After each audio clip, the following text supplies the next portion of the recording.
और झारखंड में बड़े पैमाने पर जमीन के ऑनलाइन डाटा में छेड़छाड़ की गई है। इसको लेकर अलग अलग थानों में कई मामले दर्ज हैं। अब झारखंड पुलिस इन मामलों की ज्वाइंट इन्वेस्टिगेशन करने की तैयारी में है।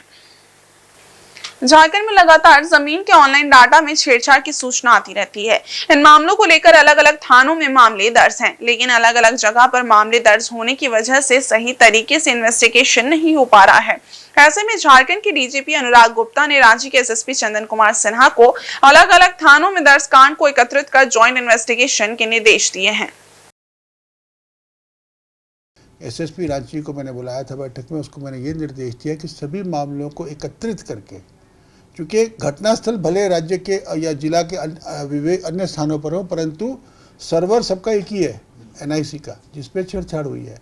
तो मैंने निर्देश दिया एसएसपी रांची को कि आप सभी मामलों की गहन समीक्षा करके इसमें दोषी व्यक्तियों को चिन्हित करें। विशेष रूप से यदि एनआईसी के लोग कुछ इसमें संलिप्त हैं, जैसा कि प्राइमा फेसी लग रहा है कि ये इंटरनल जॉब भी हो सकती है, तो उन लोगों को भी चिन्हित करके उसकी भी जांच कराई जाए। और जो पूरा डिजिटल फुटप्रिंट है एनआईसी के सर्वर्स का, उसकी जो लॉक फाइल्स है उनको प्राप्त करके उनको स्टडी किया जाए या किसी एक्सपर्ट से करवाया जाए, ताकि ये जानकारी प्राप्त हो सके कि किस व्यक्ति के द्वारा छेड़छाड़ की गई। और दूसरा, इस छेड़छाड़ से कौन व्यक्ति लाभान्वित हुए हैं उनकी भी जांच कराई जाए। यदि माना जाए कि किसी रिकॉर्ड को ट्रांसफ़र करके किसी दूसरे को मिला है, तो जिस व्यक्ति ने उससे लाभ पाया उस छेड़छाड़ से, तो वो भी हमारा एक पोटेंशियल मुद्दालय है, उसकी भी जांच हम लोग करवा रहे हैं।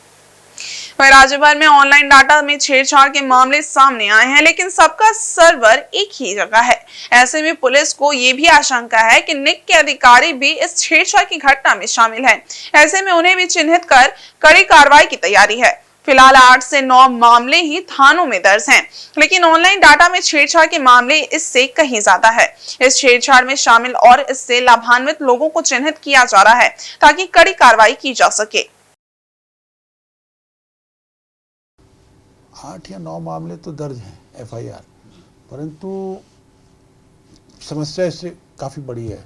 हाँ, वो हम लोग इन्हीं 8-9 मामलों की वो एक पिठोरिया में दर्ज है, कोई और माझी में दर्ज है, कोई कांके में दर्ज है, कोई नामकुम में दर्ज है। ऐसे अलग अलग थानों में कोई 2021 का है, कोई 22 का है, कोई 23 का है। इन सब मामलों पे ध्यान नहीं गया था।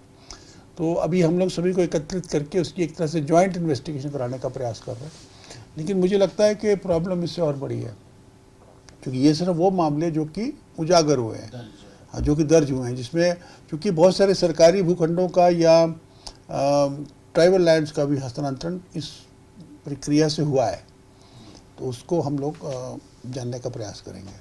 सर, कुछ गैंगस्टर्स हैं जो विदेशों में रहकर कुछ गतिविधियों को अंजाम दे रहे हैं, जैसे कि बहरहाल ज्यादा मुनाफा कमाने के लिहाज से जमीन की नेचर को बदलने का खेल जोरों पर चल रहा है, लेकिन अब इसके खिलाफ भी झारखंड पुलिस एक्शन में आ गई है। बड़े पैमाने पर ट्राइबल लैंड के नेचर में भी बदलाव का मुनाफा कमाया गया है, जिसका जल्द पर्दाफाश होगा।